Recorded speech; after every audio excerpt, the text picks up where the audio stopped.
ইতিহাসে তার কথা বলে শেষ করা যাবে না। তোফায়েল আহমেদ, বোলার তোফায়েল আহমেদই ছিলেন না, সারা বাংলাদেশের একজন নেতা ছিলেন এবং দলমত নির্বিশেষে তিনি সকলের উপকার করছেন। তিনি 3:30টার সময় বা এর পরে মৃত্যুবরণ করেছেন।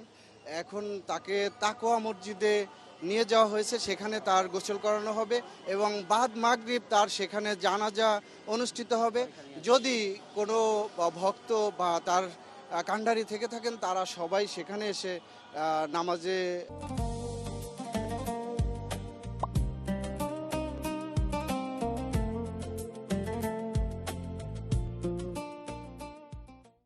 অনুষ্ঠানে আপনারা সমবেত হবেন এবং এখানে আবার ফেরত আনা হবে এবং আগামীকালকে সকালে হয়তোবা লঞ্চে বা আগামীকাল সকালে হেলিকপ্টারে তাকে ভোলা গভর্নমেন্ট স্কুল মাঠে জহুরবাদ তার দ্বিতীয় জানাজা অনুষ্ঠিত হবে।